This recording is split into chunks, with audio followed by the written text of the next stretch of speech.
like that was exciting in a good way. Anybody? Right? All right. Who also thought it was a bit unnerving and a bit creepy too? Anybody else? All right, so so I think that actually describes our relationship presently with artificial intelligence, and I think it will continue to be. We're quite enamored with it. We're excited about what it can do. We're amazed by it. At the same time, it's a bit creepy, and it is having us worried on many fronts about our future, our careers, our impact on us socially, politically, you name it. There's many impacts it's going to have in many aspects of governance around AI we have to think about. With that said, I'm going to talk less about governance of AI and more about it as a sales tool, which for me is about creativity and having some fun. But this is the number one question that salespeople ask me and sales leaders ask me around AI is, will AI help sellers or replace them? What's your thoughts? Help or replace? Anyone? Help, right? And then I know some sales leaders are like, I figured out how to replace them, right? So we get that. Sales management would be awesome if there weren't salespeople, and that, and so the answer is actually yes.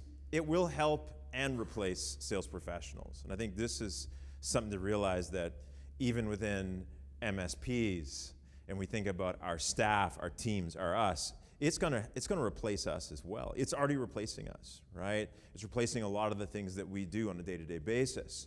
And so it is about a decision, actually, as an individual, as a company. Am I gonna capitalize on this and leverage it and augment, or am I gonna be roadkill on the information highway? And it's really about me. It's about getting moving as well. So these stats, I'm sharing them with you not just because they're compelling, but I already think they're wrong. So this came out about 3 years ago, and they said roughly half of today's work activities, including large numbers of white-collar roles, could be automated by 2025. And this was by McKinsey, or 2055, excuse me. And my thoughts is, based upon what I've seen even in the last 24 months, that this is more like 2030.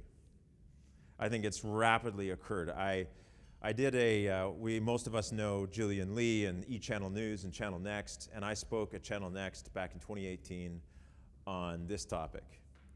And I gave a whole list of things that humans can do that AI will never be able to do. And then I'm gonna share that list with you today, because I look at it 5 years later and I'm like, over half of these things AI is now doing. And it kind of gives me an idea that even though I thought I was somewhat forward thinking, I missed the picture. Like the way this has disrupted things is quite incredible. So there's a dichotomy in sales, in the world of selling, and these stats change so fast, I pulled them out of my slides. But I'll give you a high level concept of it. 2021, during the pandemic, Dr. Dennis Kovia and I wrote a book called Real Results in a Virtual Economy about remote leadership. And in one of the research pieces I was doing around sales in the Canadian market was like, how many open jobs were there for sales professionals in Canada on platforms like Indeed and LinkedIn and whatnot? And we dug in and we found multiple sources. We found there was about 98,000 open jobs at that time in 2021. Organizations looking to hire sales professionals. Only about 20% of those were in the business-to-business space. Fast forward today, and there's only about 23,000 jobs posted available on those same platforms. So we're seeing that there's actually less opportunities for sales professionals than there was at the peak of sort of this pandemic tech explosion, in particular in the B2B space. But what's interesting is there's fewer positions posted, and this kind of resonates with what I'm seeing with my clients, is that these positions are actually paying better. So there's fewer positions posted, but people are looking for sales professionals, B2B professionals, people with specific skill sets that can help really move the needle for their organization. But they're also taking longer to fill. So these positions that before you could fill pretty quickly, I'm seeing my clients, 90 to 120 days is conservative. They're spending 120 days to 6 months looking for the right candidate. So while we're saying, oh, there's fewer job opportunities for sales professionals, yet sales leaders and sales organizations are saying there isn't the talent to fill these gaps. And so there's a big reason why is things have changed. So there's actually a talent and a competency, there's a talent, competency, and technology gap within the sales force or the sales community. Who here has found that looking to hire salespeople? So we're finding this, right? It's frustrating. Okay, not just sales competencies, but the capacity to speak in tech and really adapt to my environment and use the sales tech stack properly is missing. So this is one of the reasons why things have changed so quickly, and our sales and marketing has needed to shift as well. So there's a study done by McKinsey every 4 years. They haven't put out the 2024 study, so I did it for them. So the last set of stats I did, not quite a McKinsey study, but bear with me and I'll kind of walk you through it. What they found is back in 2016, your average business-to-business buyer or small business owner was on about 5 different channels. So they're on email, they're in person, they're on the phone, they're on social media, they might go to a procurement portal to find the right solution. Then move forward in 2019, and we're now on 7.5 channels. So it's almost increased by 50% the number of channels that your buyer was on looking at things. So you know what, now they're on mobile apps. Now they're investing more time heading to trade shows and community events and community platforms to engage us. And then we moved sort of into 2021, right around that time frame I talked about, is that your average business-to-business buyer, according to McKinsey, was on 10 different channels assessing, learning, and engaging their suppliers. Fast forward today, and we're really in this sort of 20-plus channel universe as marketers, as business owners, as sales professionals. So we look at, obviously, email, right, is a go-to channel that we're going to assess, communicate, leverage to access information about vendors, communicate with them, communicate with peers, in-person meetings, conferences, phone, supplier websites, procurement departments, but also executive assistants, personal assistants, researchers. I get a lot, in my own business, I get a lot of times the first line of approach with me isn't the decision makers or the committee that brings me into an organization to bring me in for a keynote. I hear from a researcher, right? Someone who's pulling information and identifying. That's the first point of contact, right? And peer insights. So actually connecting, often through social channels, whether it's a Slack channel and it's closed, or online through LinkedIn, and I'm polling my peers as to what suppliers they're using and how they're finding their solutions. Then we've got e-procurement channels, but then we've got video conferencing right now.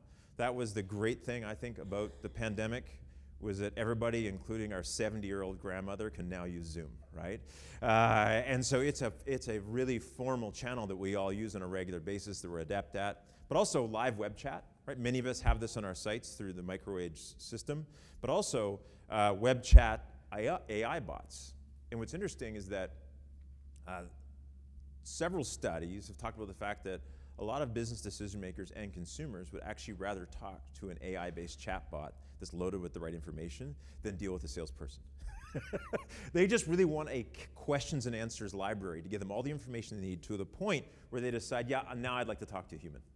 Now I'd like to be part of the sales process. But until then, I'd rather talk to AI. Then ChatGPT-like tools. Who here assessing a personal or a company vendor that's selling to you has used a tool like ChatGPT to do groundwork and do some research recently, right? So now we've got about 20%, 15% of the audience here, right? Some of my audience is upwards of 60, 70% is doing that from the business-to-business space. So we're utilizing these tools. So simple thing is if your website in the robots.txt file is blocking OpenAI from crawling your site, just realize that when people are using ChatGPT to research suppliers, they're not going to find you.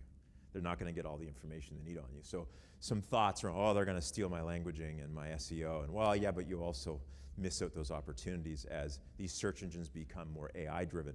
So then Google Web Search, of course, but then LinkedIn, Facebook, Instagram, TikTok, WhatsApp, and review sites are also the platforms that our customers are engaging us on and researching and communicating through. And it's not about being solely online either. There's this other dichotomy where during, if you go back a couple of years ago, there was an in-depth study done by Gartner, and what they looked at was how do people want to buy? And the answer is how they want to buy is business-to-business buyers, is a third of them no longer want to talk to you or a human. They want to go to a platform, a procurement site, and self-prescribe a solution, right? And these purchases are upper 5-figure, 6-figure decisions they're willing to make through a portal and not talking to us as humans. A third. Now, another third say, I want access to that type of technology platform to engage my clients, or my vendors, but then in the final mile, I want a salesperson to hop in. And I want them to make sure that I've made all the right decisions and guide me and get me started and hand me over to customer success. So there's that piece. They still want a human touch to that very digital process. And then another third, and I'm very grateful because this is how I prefer to sell, if at all possible, is they want you to come to their office. They want you to show up in person. They want to see a pulse. They want to know there's a human there. And they want that old school selling. And so why I think it's important to note that is, as soon as people were able to go out and travel and everything else 2 years, 3 years ago here in Canada and actually go back to the way we used to sell, so to speak, and sales leaders were like, get out there and go to conferences, get out there and knock on doors, what sales teams found out is, hey, but like a third of our customers don't want that anymore. And another third want hybrid, where we're going to start online, meet in person, go offline, go online again, interact through the sales process, conclude the deal in person, and then serve me online again. So why I bring this up is not only are we multi-channel, but we have to be hybrid sellers. We have to be comfortable in person and online. So this is a skill set, if we think about all these channels of communication, plus the hybrid nature of selling, that's really changed the competency of the salesperson. And it's not about, a lot of salespeople were like, oh, my boss wants us to do this, and there's all this change. And I'm like, your boss isn't doing this to you. They're responding to the market. They're trying to get you ready to engage today's buyer. So one of the things we look at is this new virtual sales competency map. I'm not going to go through the whole thing because I don't have 5 hours to spend with you today on all the competencies of a sales professional. But traditionally, all you needed to do to be successful is that big piece in the middle, sales mastery. So fundamental sales skills, right? Prospecting, breaking the ice, having a great discovery conversation, proposing the right solution, handling the objections, closing the deal, servicing the client. Those are the skills, the fundamentals that we're often hiring for. But the reality is there's these other competencies that are stacked on. So there's virtual communications. So do I know how to use all these channels effectively? And do I know that I can't cut and paste what worked in an email into a text? Which just goes down to actually virtual soft skills, which is the other one, is that can I communicate properly with other human beings the right way in each channel? Then we have social networking, which is what you're doing here, connecting with each other and networking with other people in the community, but also, of course, online. Capacity to leverage LinkedIn, TikTok, Instagram, and whatever other channels relevant for your business. And then the last two are what I'm going to spend more time on today, beyond AI, is technology fluency and right brain selling. And technology fluency, or TQ, technology intelligence, is something that in many cases the whole goal with sales traditionally was just keep salespeople away from the tech stuff and get them to talk to customers.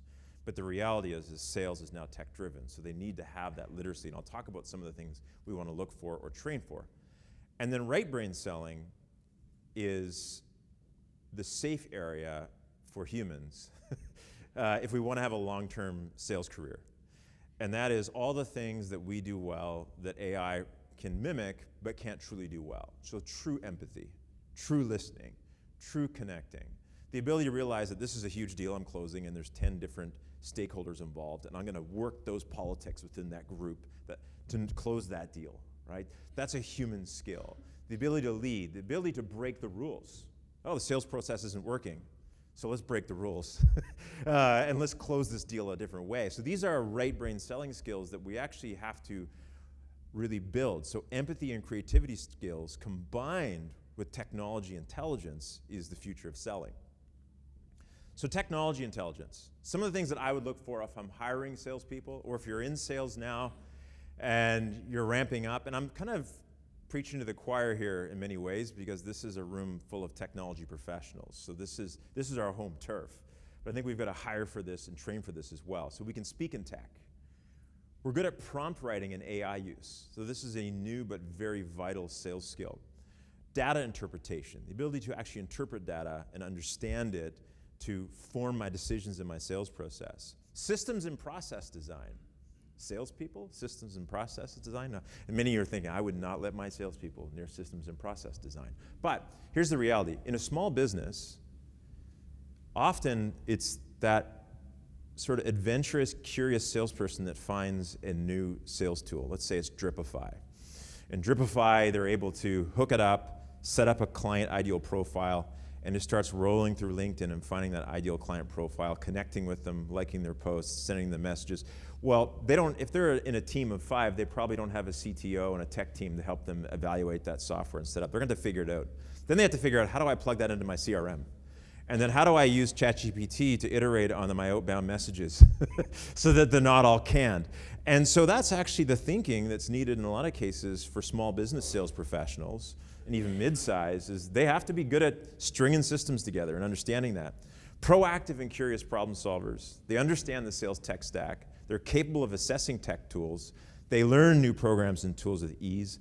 And in essence, the bottom line is there's no endpoint, only sales evolution and innovation. And that's who you want to hire, and that's what you want to train for. In my opinion, that's the sales culture we want to build, is one that rewards that and drives that. The expectation that we'll help our people, but they're self-learners, and they're actually driven by tech. So according to CompTIA, and this is an interesting stat, is AI, and by the way, my slides, you're going to get a QR code at the end. You can download it, and any of these underlined sections are linked to the original studies, so you can click on the PDF and find the page where it's at.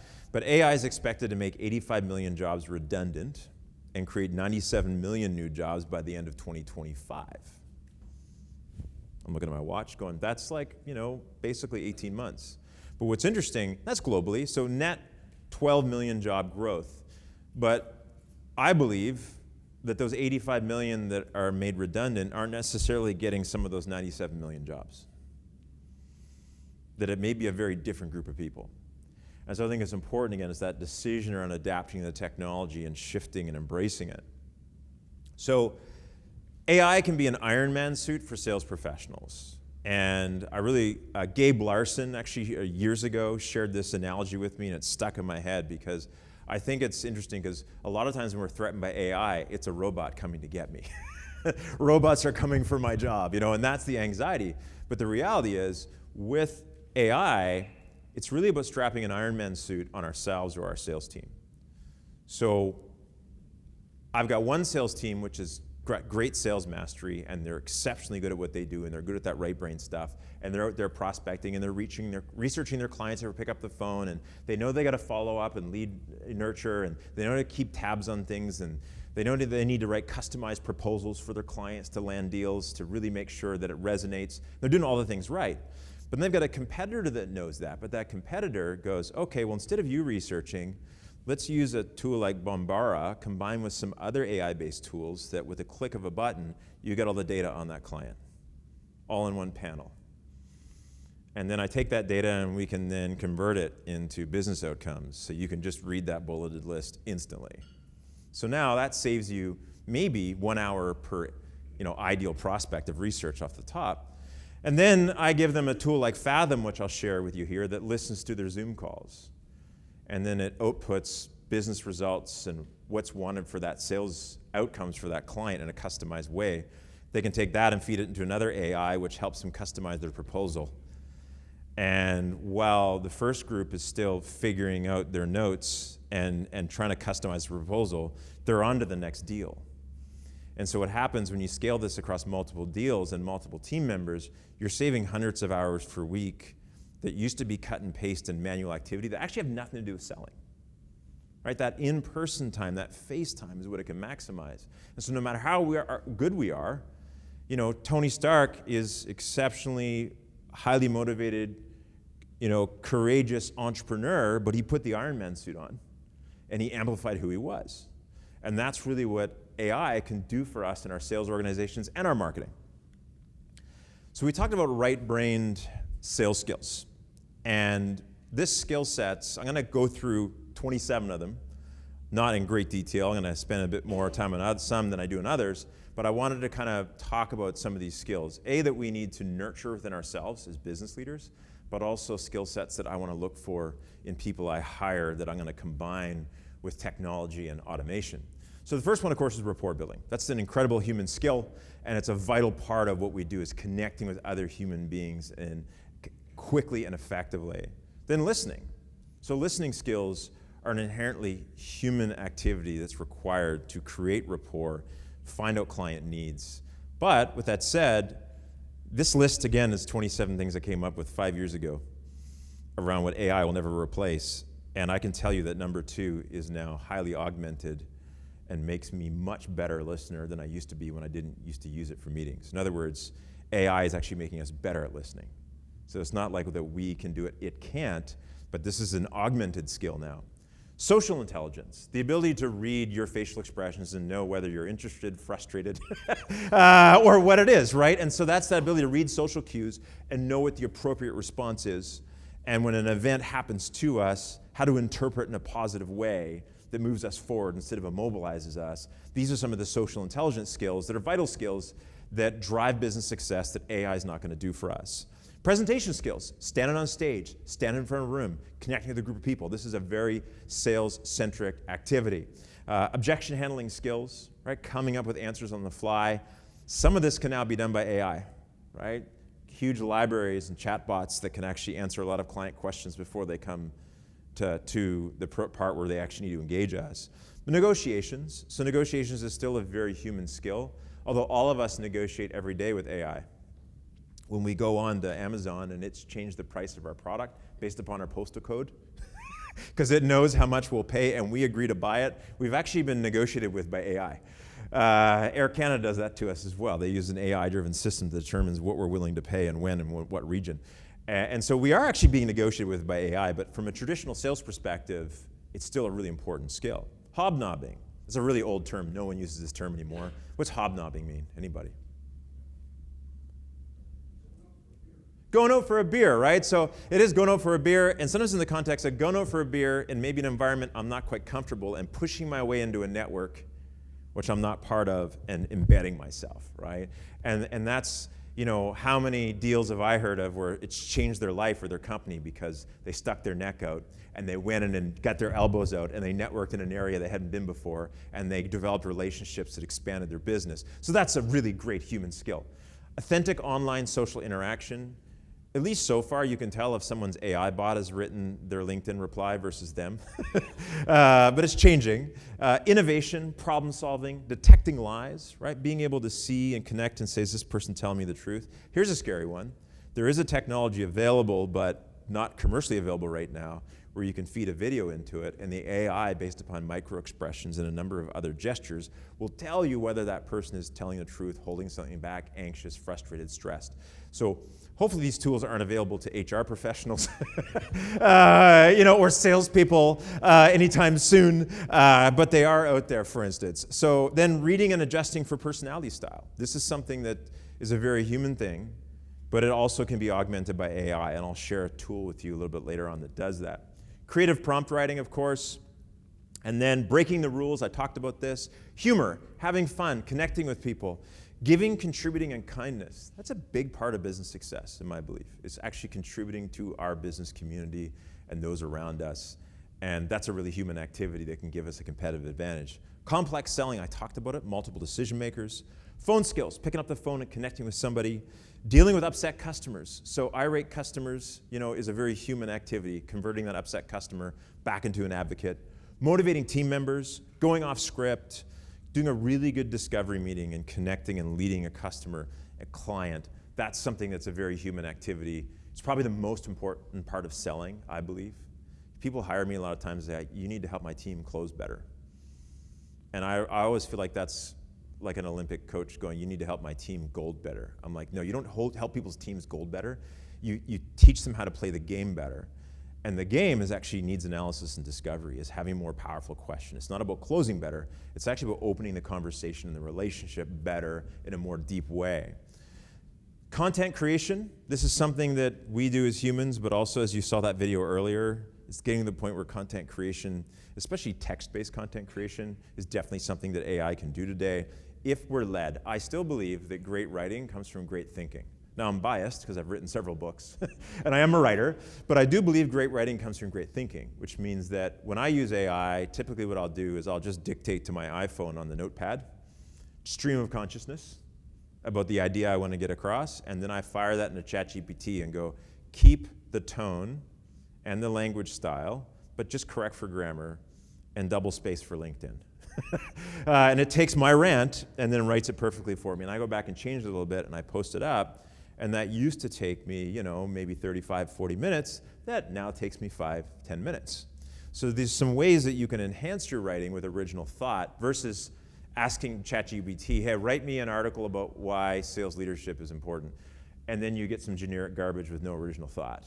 So start with your thinking, in my opinion. That's how you use it effectively. networking in real life, curious prospecting, just like finding, how do I get into that company? You know, what would I need to do to connect with that CEO? You know, what's it gonna take to, how can I get invited to that conference where I haven't been invited to yet, it's invite only, so that I can meet the right people? That curious prospecting is vital. And then of course, personal brand building and reputation building. So why I share all these 27 things, because a lot of you are like, I thought this guy was gonna talk about AI and all he's talking about is people skills, is people skills and sales process come before artificial intelligence. Is that if you've ever, and many of you have, come into a client who wants you to automate their business and then you realize they have no business processes. So there's not a lot to automate, right? There's not a lot to automate. Like 5 different people do the job 5 different ways. And you're like, what am I gonna automate for you? And so what occurs is that you have to start with this highly empathetic, social intelligence-driven skill set, plus your core steps in your sales process. Then you figure out how AI is going to drive that repeatable process. And so we need to start with sales thinking and original thought, and then equip and leverage that. So let's talk about AI. Salesforce, this is the most comprehensive study I've seen being done. It's a multi-year study done by Salesforce called the Generative AI Snapshot. It's 4,000 people across the United States, UK, Australia, and India, and they've been following them for multiple years, looking at attitudes towards artificial intelligence. So what they found is 1/3 of salespeople surveyed said they used or planned to use generative AI compared to 51% of marketers. So what that means is that those of us who are in sales are lagging behind marketers in both our enthusiasm and our use of artificial intelligence, right? So we're actually probably making our job harder than it needs to be by kind of resisting on average more than marketers are. So 53% said they don't know how to get the most value from generative AI, and just under half said they don't know how to safely or effectively use it. So 49 and 47% respectively. So almost 2 out of 5 sales professionals worry they'll lose their job as a result of AI or not adapting to it, which I think is not maybe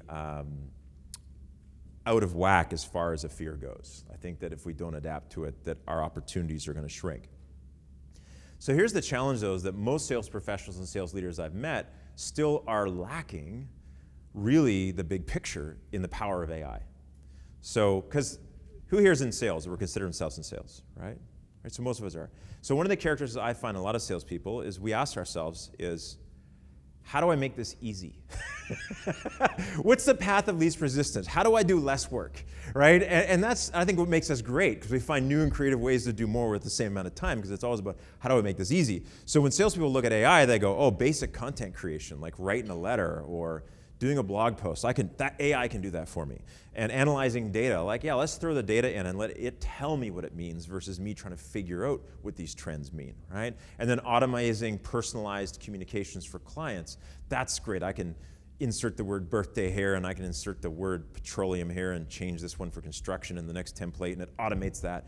Fantastic. So they're excited about getting rid of the cut and paste and not being a human API anymore, which is important, but they're and then how do they think it's going to transform their roles? The same way. Generate sales reports, basic content creation, analyzing data. But the reality is what they're missing is, this is automate, they're missing augment. And augment, in my opinion, is like the most exciting part of artificial intelligence. So augment is about using AI to actually give us better answers, make us smarter and quicker, and help us make decisions faster. So HubSpot and both Salesforce did independent studies of AI-enabled versions of their CRM, where sales teams were able to use it. And the CRM, instead of me logging in my CRM, because I decided this 6 months ago, and these are my 5 people I'm going to reach out to today, the CRM looks at behaviors online of my clients, purchase histories of clients like theirs, what they've been up to recently, and it says, these are the 5 people you should call. Right? So sales teams that allowed that to happen compared to those that were just running it old school with an old school kind of cadence and KPI and call list had a 21% increase in sales acceptance rates and a 70% increase in lead conversion rates within Salesforce by enabling Einstein to coach their people to do various sales tasks. So who to contact, when, and how. That was HubSpot. And Salesforce, essentially the stats are almost identical, 28% increase in lead conversion rates and a 32% increase in productivity for sales teams. So this is about getting it to coach you to be better in real time, using data. And this is, I think, one of the big opportunities. I was just joking, not joking, but talking to the Gelera team in the back just before I got up here about all the AI tools that have come up. And so far right now I'm tracking there's about 500 plus SaaS tools, specifically AI for sales driven, that have come onto the marketplace literally like in the last year. So it's an incredible universe. So if I wanted to cover them all today, we'd be here for 6 years. And plus this slide would be like 3-point font and we'd not see them anyways. So I just picked a few out and I'm gonna share a couple case studies with you of some different ways that I'm using these tools myself or I've seen my clients use. So some of the tools I've used here today, like Heygen is the one I used to make that video. It'll actually even take a video you recorded as a human being, not an AI-driven one. You throw it in, it'll convert your language for you into any language. So it still looks like you. It doesn't look like a AI-driven avatar, but it'll actually speak any language for you. And the implications of that for like sales outreach en masse, it'll actually customize like, hi Fred, hi Paul, hi Sarah, and then insert company name, and it'll actually automate that, and you can do like a mass outreach via email, for instance. I'm not suggesting maybe you do that, but it's got the capability to do it. So there's a lot of functionality in there you can play with. Einstein, of course, and HubSpot I talked about. Instantly is another tool that I've just begun experimenting with, but several of my clients and connections have had good success with that. Anybody use Instantly AI or try it out? So anybody do any outbound prospecting via email? Anybody? So a few of us. So Instantly.ai, what it does, number one, is you obviously create domains that are similar but not exactly like your main domain name for email outreach through Google, but it essentially warms up the accounts for you, right? Does all the legal stuff and proper stuff, but then emails for several weeks to all these other AI-driven inboxes through their system so that it looks like a human. In addition to that, it's kind of like Zoom Info, where it's got this huge database internally as well that's got verified emails and phone numbers, and then you can segment by industry and location and company size and whatnot, and then plan a campaign with it. And there's some other AI assistants built in there as far as writing your cadences of emails and iterating on them and testing. So it's a really comprehensive platform, and probably, I don't know the number, but I think it's about 10% of the cost of a Zoom Info, and it has that additional functionality from the inbox perspective. Dooley, if you're a Salesforce user, is really cool. Its core functionality is, a lot of us like to take notes and type into a Word document when we're talking to somebody, and then we got to do something with it. Dooley, it looks like that, but as you're typing and filling it out, using artificial intelligence, it sticks it in the right place in Salesforce for you, right? So kind of, and it's got a whole sales process tracking system, which is now almost a CRM within a CRM.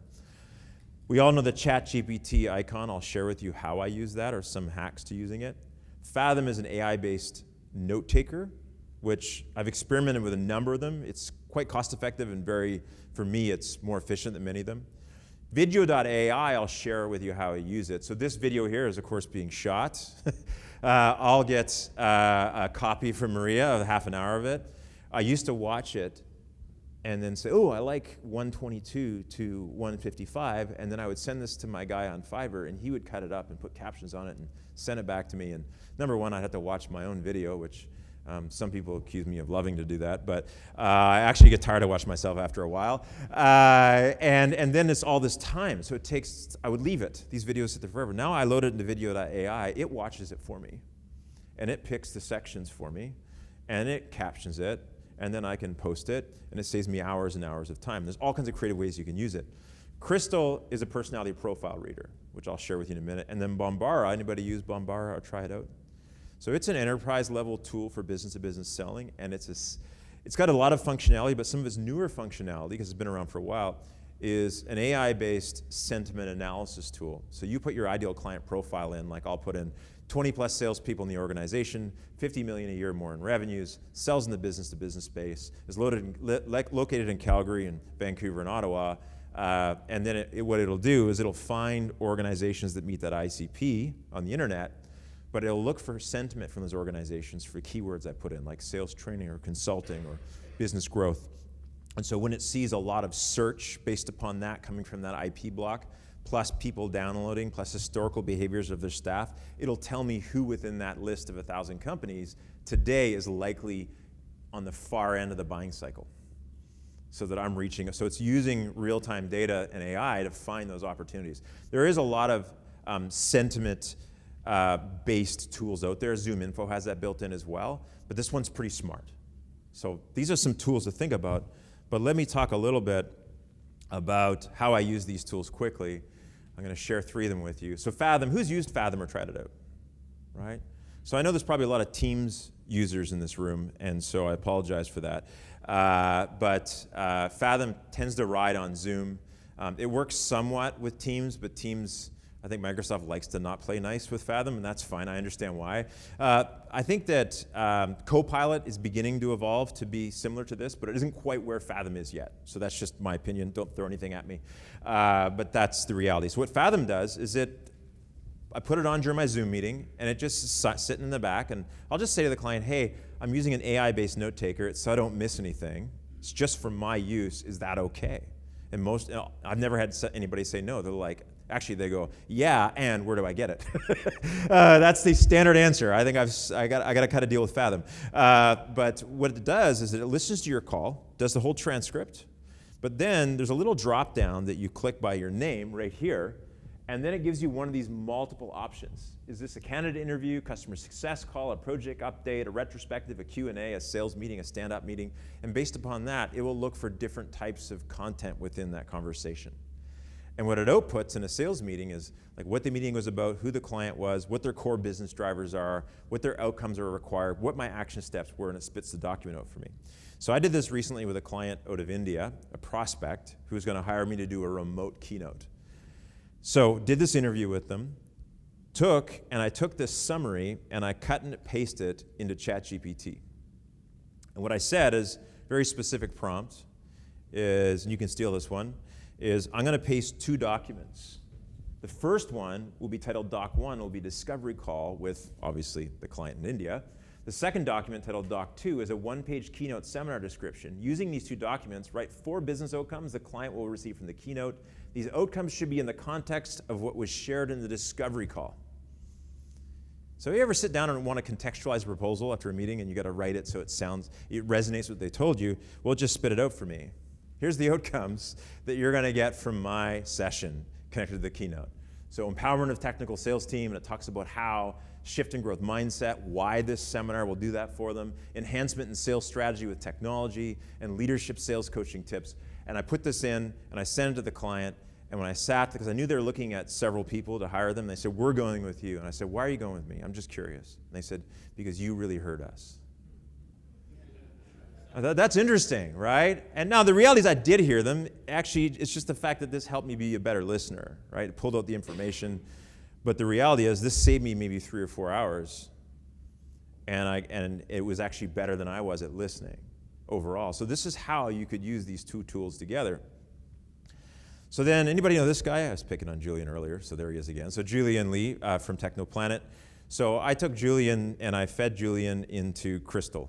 I didn't feed him as a human being into it, but I gave Crystal a link to his LinkedIn profile, which shows how he writes in his posts and a few of his emails. And then it spit out his DISC personality profile for me. So based upon his writing style and the language he uses, what is his personality profile? And when I read it, I was like, yeah, that's Julian. And it basically says, hey, you and Julian are the same, which is true, which is also a problem when we're trying to do business together. Because we're big picture. We talk in generalities. We round up to the nearest 1,000. And so sometimes we don't get everything done, right? And so it gets challenging. So then I said, how would I sell to Julian? And he says, well, here's how you sell to Julian. So you'll be directing creative. They'll be the same, but Julian's more on the direct side than the creative side. So I need to be more direct with him, right?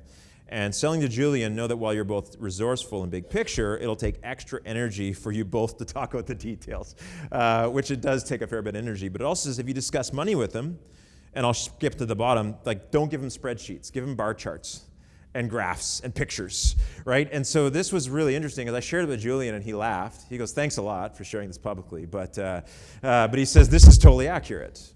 And so I've had several clients that are now using this at the senior level with their sales teams, even coaching them, plus with reaching out to prospects where you're able to say, hey, this is a follow-up from a meeting, or this is a cold email, or this is they owe me money. And it actually will say, here's how you write an email to this personality style that owes you money. And so it's really an effective way to help you sell better, and it uses AI to read based upon writing styles. So the last piece here is content. So a big part of selling in these multiple channels is actually not just like direct messaging people, but actually being a thought leader and sharing the right content on the right platforms. It's one of the big pieces in social selling. So LinkedIn found that social enterprises, companies that encourage their people to share content, are 58% more likely to attract top talent and 20% more likely to retain them. What they also found is that content shared by staff actually has a 2 times better reach than content shared by the company on a follower per follower basis. So we've got the MicroAge logo, and the logo's out there, and it shares out to 2,000 people a piece of content. A MicroAge employee sharing to the same number of followers the same content will have a 2x reach usually, because people buy from people, right? They relate to those people they've connected with. And then salespeople who regularly share content are 45% more likely to exceed quota than those that don't, right? So from this perspective, is our goal, why we want to do this is thought leadership. Is who likes inbound leads, right? We like inbound leads. Who likes leads who've already decided they want to work with us before they call us, right? Okay, so I know, so that's kind of a leading question, but this is what thought leadership is about. Is if you know the brand and you know the person and they've established and delivered value through education and insights, and you see them as an industry authority, then that's a way better lead than me calling someone and they're like, Shane who? Prove to me you know what you're talking about. They're already educated on the inbound. And even on outbound, if you've got the right content machine going, when people check you out, they get to consume that content. So thought leadership as an organization or as an individual has 3 simple pieces. 1, content creation and curation. I'm creating original content that resonates with my audience, or I'm sharing content I've gotten from MicroAge, I've gotten from industry leaders, I've gotten from our vendors that resonates with my audience. Then I'm having relevant conversations. So they call it social media, not broadcast media, because it's a 2-way communication. When you like my update, I'm like, I don't go, oh, I'm awesome, or you make a comment, oh, a little gold star for me. Instead, what I should be doing is, you make a comment, I should be replying. I should be engaging you. I should find something that Chris has put online about sales leadership, and I should be hopping in there and having a conversation with him, because that's the idea. Is it's actually not just about me putting content out. It's about having actually online rapport building opportunities. And then the last piece is I build my community. And there's 2 steps to building our community. 1 is expanding reach. Just continually adding followers and the right people. Simple enough. A lot of people are great at that, right? They have these huge numbers on LinkedIn, but are they contributing? So the other piece is, am I actually giving back to that community? Whether I'm hosting an event like this in person, whether I'm doing webinars, whether I'm providing a how-to guide, all of these are examples of contributing to the community. So this is this wheel. But what's the biggest objection that most people have around social selling and what I've described here? Anybody? Pardon? Faith? Fake? Oh, it's fake. Okay, it could come across as fake, for sure. It's disingenuous. That would be one from the other end. But I'm thinking from your end. No time, right? No, I have no time to do this. Content creation takes a lot of time. And so I'm going to share with you a little bit about how I took one piece of content and using AI, multiplied it, and saved a ton of time. And it's something that can really be scalable for us in many ways. This is just one way I've done this, but I just kind of want to open your eyes to the concept of leveraging AI to really repurpose content for multiple channels. So this is my podcast. I did a podcast called 12 Non-Negotiable Sales Truths. So I sit down and I record it in front of a video, like on the, at home. I'm a microphone. I'm just talking to the screen, and then it gets me a video, and then I just extract the audio from that. And usually I upload it and I put it on iTunes, and it goes away through RSS feeds to 50 other locations, and I'm done. But I had this video left over. So what if I took this video and I started using that too? So what I did is, there's me recording my podcast in my living room, and basically after I record it, I trim the video if needed. I extract the MP3, I upload it to YouTube, then I upload it to video.ai, and this is where AI cuts in. So what I do is, video.ai is an AI-based platform. That's the one that listens to it for me. It decides that based upon the topics and what you said and when you decided to breathe and paused, this one came up with how many clips? 17 shorts in a 15-minute video. Is that I think these are the ones. And what I've found is about 80% of them are usable. 20%, not really, it's kind of missed it, or it's not quite the point I want to make, but 80% are usable. So that right there has saved me anywhere between half an hour to an hour of that, just alone, just finding the clips, let alone editing them. Then, of course, you can click edit, and once you click edit, then you can go in and actually choose like what type of caption you want, where you want it to be, if you need to move the timeline a little bit. But typically it's ready to launch, and then I can just say share to social networks, and I can either schedule it, or I can post it right away to TikTok, Facebook, Instagram, LinkedIn, Twitter, and YouTube, and away it goes. Right, so I did that this morning with a clip from a keynote I did a couple weeks ago, and it's on 5 different platforms, and I'm having conversations on 3 of them already. And that piece of content took me 5 minutes to go from that looks nice to published and gone. And of course, it says here, like the AI will write what it thinks it's about based upon the transcript. I'll often go in and write more and change it a bit if for LinkedIn. For TikTok and Instagram, I don't, because most people don't read the captions to a large degree. But the point is I get that out. So it looks like something like this on LinkedIn. So it pushes it out, it's well put together, content's there.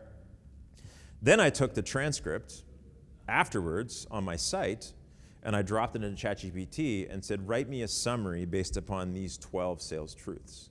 And it wrote me a blog post in my own language based upon these 12 sales truths. I went in for about 10 minutes and edited it, so it was a 10-minute blog post, fired it up, so tons of SEO content, right, from my original thinking. Then I took the blog post and I fed it back into ChatGPT, and I said, make me small snippets of content for a LinkedIn carousel.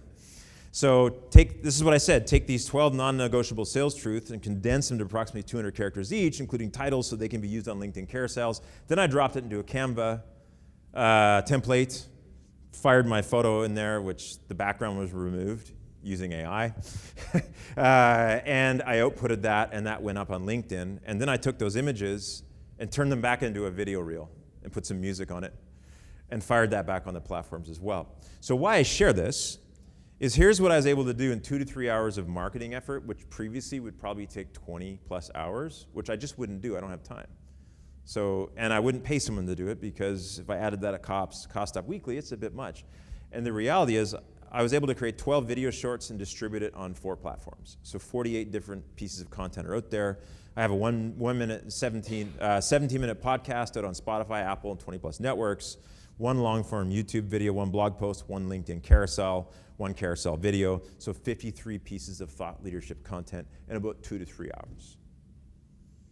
So it gives you an idea of what we can start doing. And this is just an example, but there's different ways you can do this, right? You could take that video and then work with the content and turn it into a white paper using AI and a little bit of creative thinking, right?